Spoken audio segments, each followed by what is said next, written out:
Assalamualaikum warahmatullahi wabarakatuh.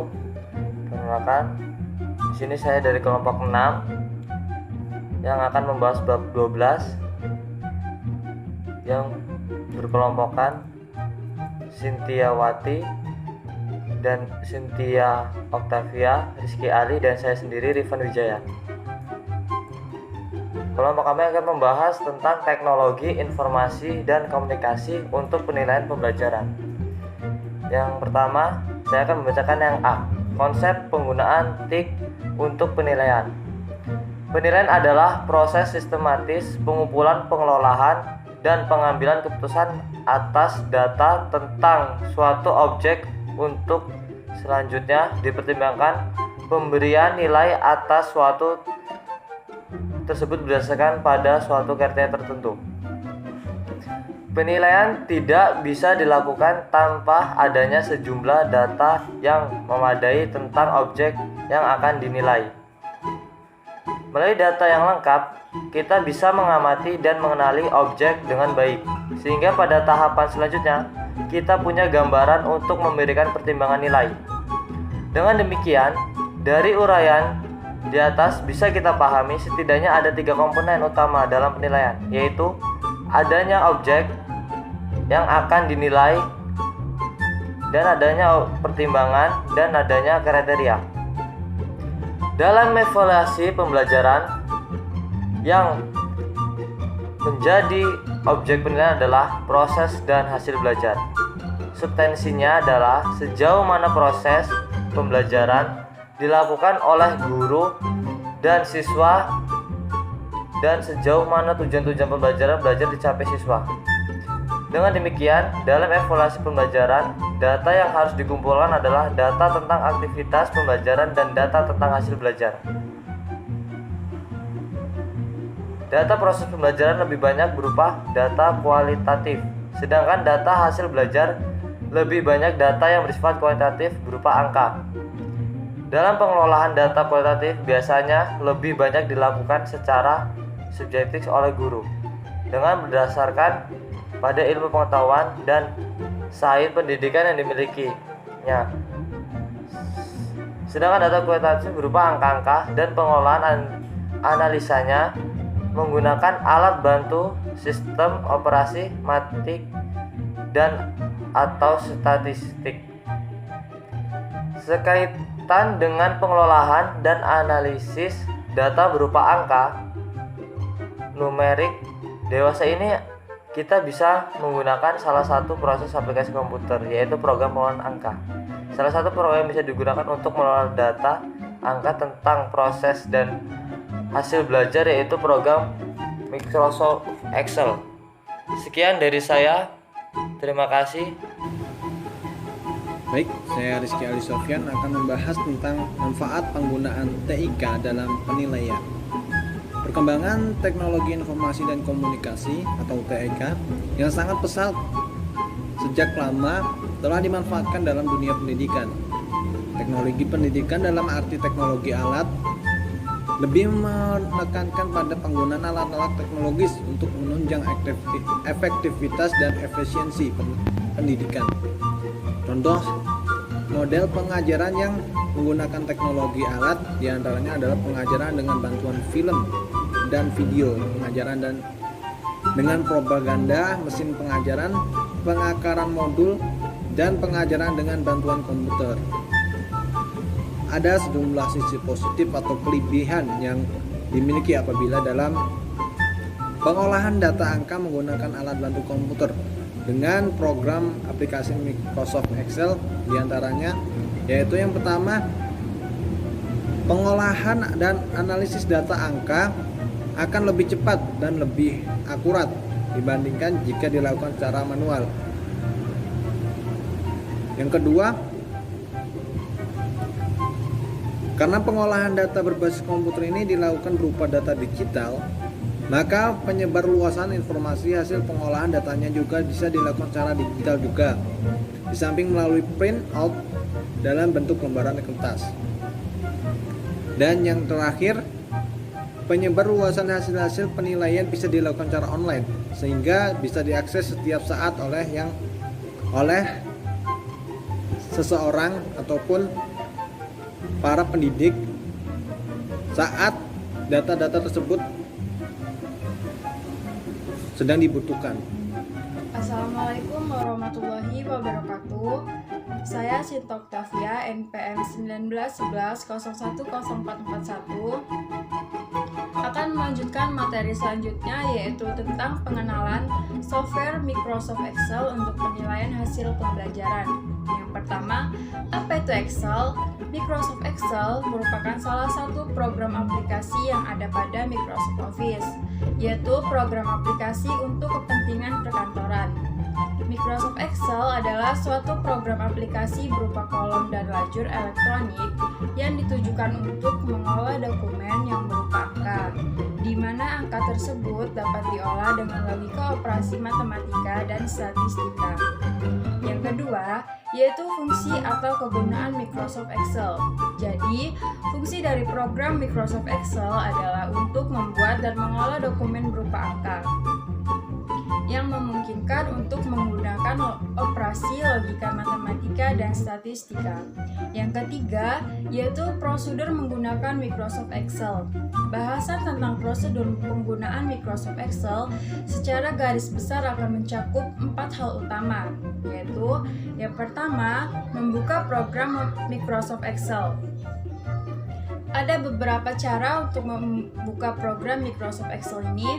Cara manapun yang ditempuh pada dasarnya sama, yaitu kita harus mengklik pada icon Microsoft Excel. Salah satu caranya yaitu klik tombol Start, kemudian klik pada icon Microsoft Excel 2007.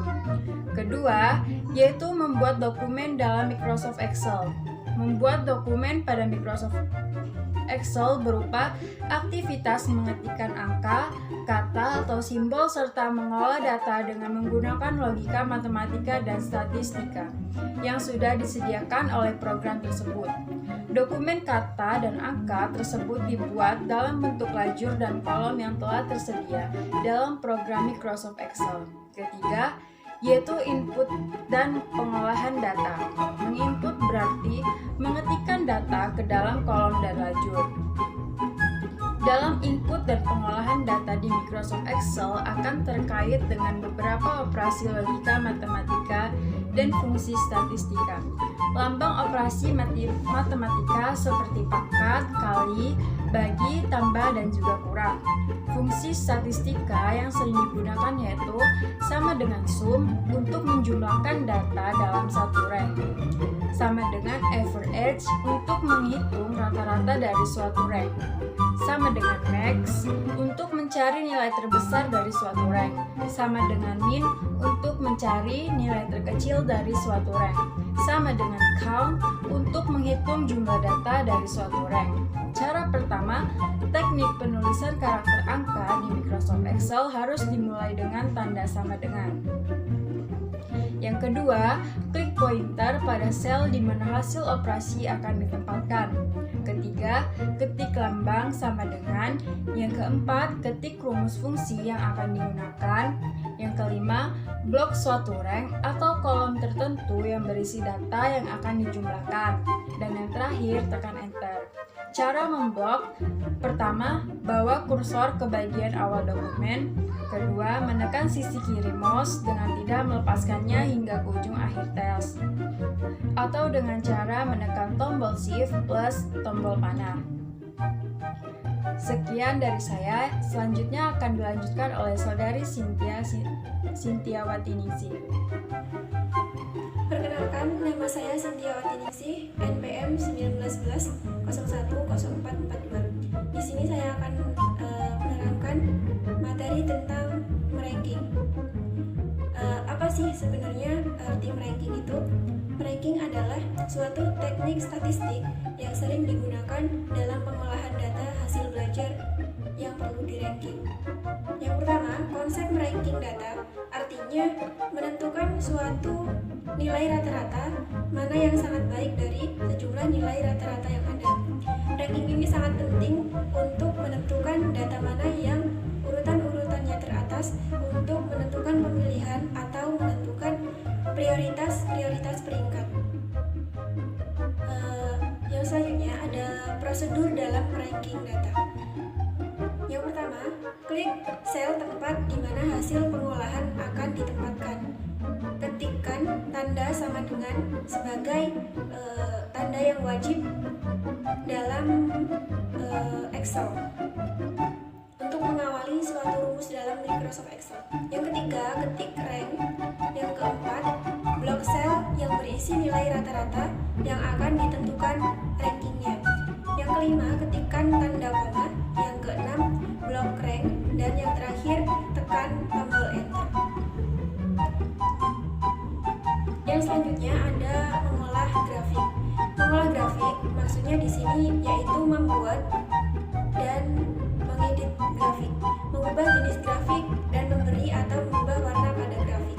Grafik ini merupakan visualisasi data angka dalam bentuk gambar atau grafik sehingga data yang lebih mudah dibaca dan diimplementasikan serta menjadi lebih menarik. Terdapat berbagai macam jenis grafik yang telah disediakan di dalam Microsoft Excel. Yang selanjutnya untuk menyimpan data. Menyimpan data jika pekerjaan telah selesai atau akan berhenti bekerja, lalu kita ingin menyimpannya, maka harus dilakukan penyimpanan dokumen agar data tidak hilang. Ada dua cara penyimpanan, yaitu dengan menggunakan file menu dan menggunakan toolbar. Ketika menggunakan file menu, yang pertama kita klik file, lalu klik save, isi kotak dialog dengan mengetikkan nama yang akan diberikan pada file, lalu klik save sesuai dengan nama yang ingin kita berikan kepada dokumen yang telah kita kerjakan. Yang kedua, ketika kita menggunakan toolbar, yang pertama hanya klik save atau gambar disket, yang kedua isi kotak dialog, yang ketiga klik save jika dokumen kerja ini sudah pernah disimpan atau ada nama filenya. Penyimpanan selanjutnya cukup dengan cara mengklik toolbar gambar disket atau tombol Ctrl+S. Yang selanjutnya untuk mencetak dokumen atau file dalam bentuk printout. Jika ingin mencetak dokumen atau yang sudah kita buat, maka langkahnya adalah yang pertama klik menu file, lalu klik print, yang ketiga isikan kotak dialog. Hal ini paling penting dan umum diisi adalah pada bagian page rank atau halaman yang akan dikopi dan jumlah salinan atau jumlah cetakan yang diinginkan. Langkah terakhirnya lalu klik OK. Selanjutnya untuk menutup program Microsoft Excel. Untuk mengakhiri kerja dan akan menutup program Microsoft Excel ini dapat dilakukan dengan cara yang pertama klik file, Excite. Yang kedua klik tombol X atau close di pojok kanan atas jendela Excel. Yang ketiga klik dua kali lambang Excel di pojok kiri atas. Lalu yang terakhir tekan tombol Alt plus F4. Demikianlah prosedur penggunaan Microsoft Excel dalam evaluasi pembelajaran. Sebenarnya masih terdapat jumlah fungsi yang terdapat dalam Microsoft Excel yang bisa digunakan untuk pengolahan data angka. Namun, fungsi yang relatif jarang digunakan dalam proses pengolahan hasil pengukuran sehingga tidak diuraikan dalam pembahasan kita kali ini. Baiklah, cukup sekian materi yang dapat kami sampaikan dari kelompok 5. Kurang dan lebihnya kami mohon maaf. Wassalamualaikum warahmatullahi wabarakatuh.